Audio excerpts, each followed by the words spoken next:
Hi, I'm one of the artists at the pre-flight department for Consolidated Label, and today we're just going to open up some of the recent Southern Girl skincare files, the holiday editions, just so I could show you a little bit of our process and why we have been asking for certain things, going back and forth about the files. So I'm going to open up the file as it came in. This is one of the recent ones from November. So normally I just will take it and open it in Illustrator.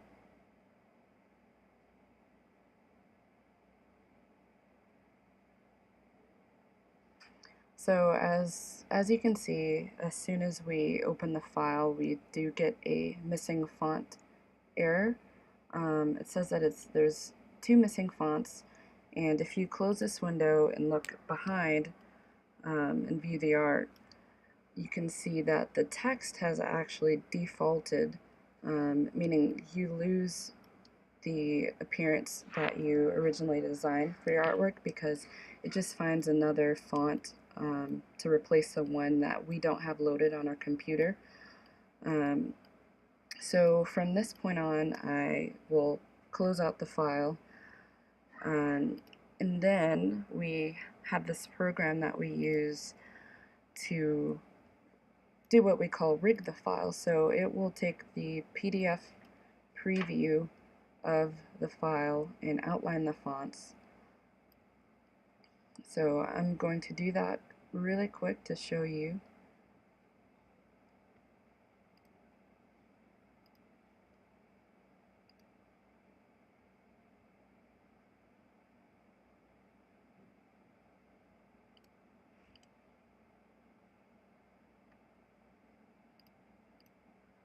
So I take this new file, I rename it OL to know that it's the outlined version.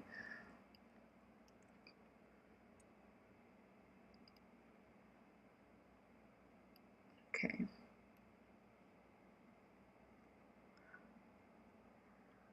So since I had to take the Illustrator file and rig it, it created a PDF, and this warning box right now is just asking me whether I want to open up of the all of the artboards or not. So I'm going to select all to open up all three.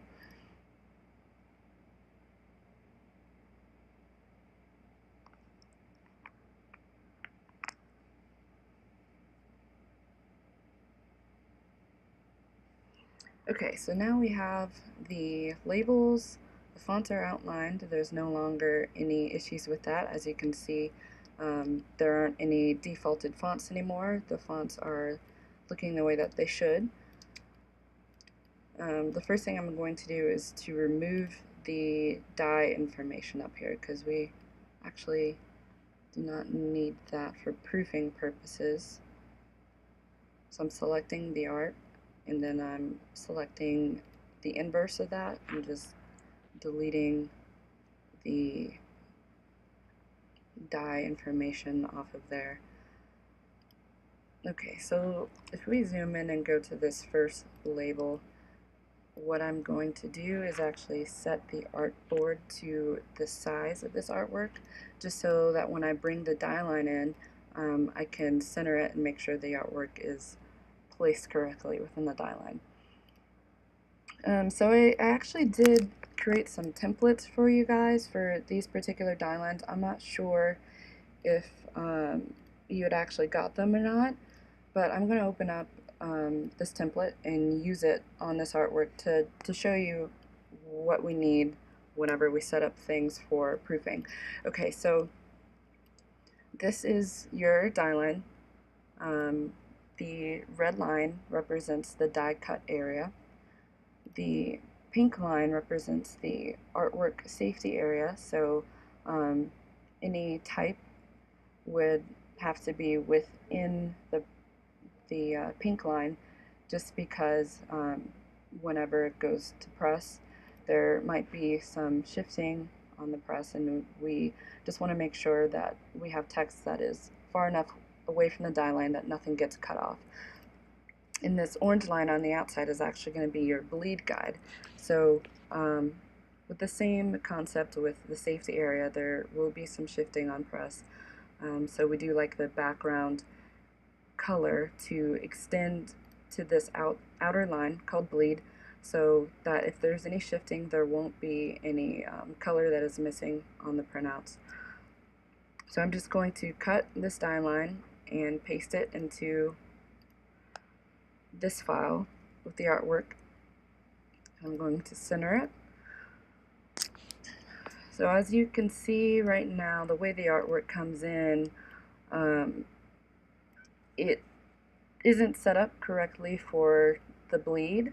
Showing the orange line on the outside, the colored background does not reach the bleed margins. So what we would have to do with this file now is to work with the masks that are in here. So I would go in, select the shape, and then I would go to Object, Clipping Mask, Release. So that, as you can see, it released the clipping mask for the cookie, and the background image is no longer that cut off shape. And then we would have to go in here and move this color out and make sure that it reaches to the bleed margins that we have.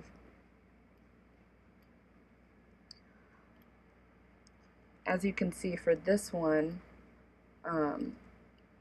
we would actually have to go in and select the points and adjust this hill shape to where it will bleed outside of the die line, but it also wouldn't change the shape that's in the design.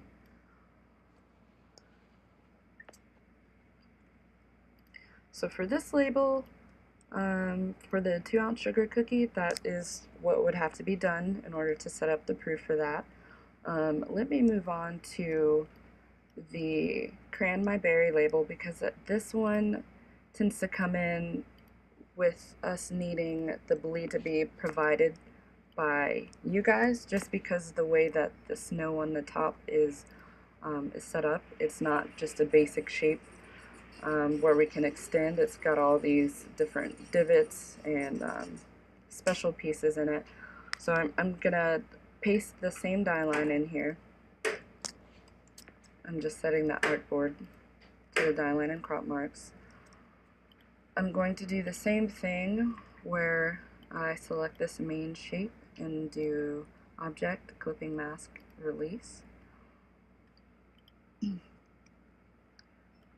So from here, I can take this colored block and expand it to get our bleed looking correctly here.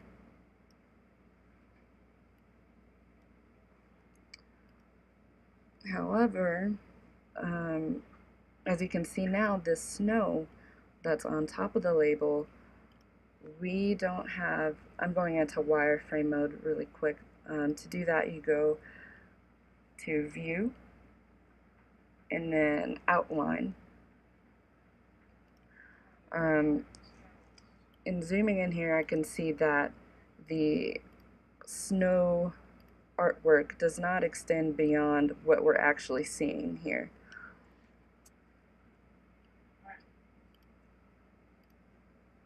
So if this were to go to press the way it is, the labels would print looking something like this, and we wouldn't want the snow to just end directly on the end of the die line. So for this one in particular, the other sizes, they seem to be set up correctly, but for the 2-ounce, it tends to not have the bleed on the snow.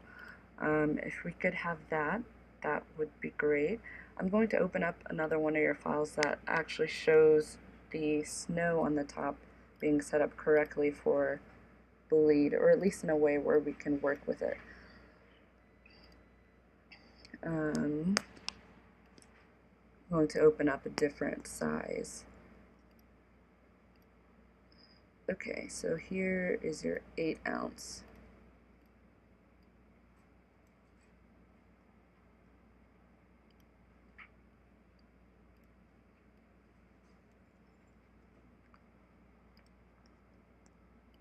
So I'm removing the information we don't need again.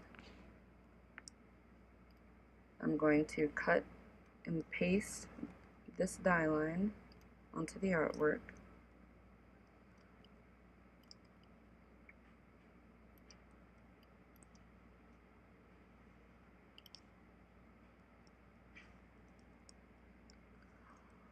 For these ones, I've also noticed that there's these little lines here with a fill and no stroke. So it just has this odd appearance here. It won't actually print. So I remove these out of here. So in this one, if I do the same thing, I select the main shape and then do Object Clipping Mask Release. I can adjust this background out to the bleed margin.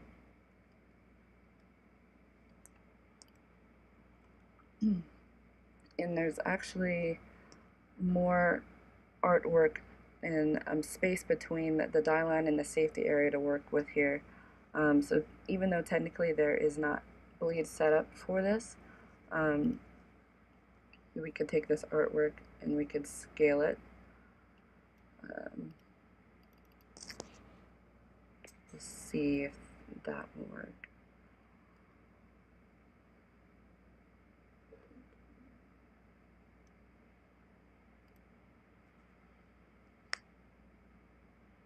We could scale the artwork to where we have bleed all around the edges, and I'm noticing that since on this label the artwork has this this white shape on the top of the snow, it'll be fine having this white on the top of the label because it'll look like it's part of the design. I'm just going to fix this spot right here.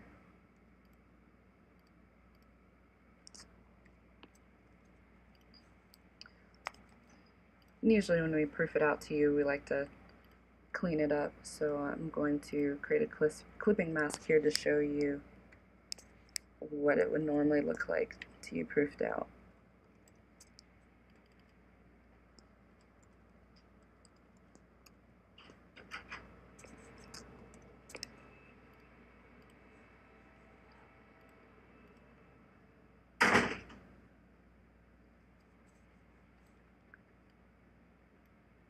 So I'm just taking this shape here and I'm going to Object Clipping Mask, Make. So then that is how your label would be proofed out to you. So as you can see, there is no text that is overlapping with the safety line shown in pink.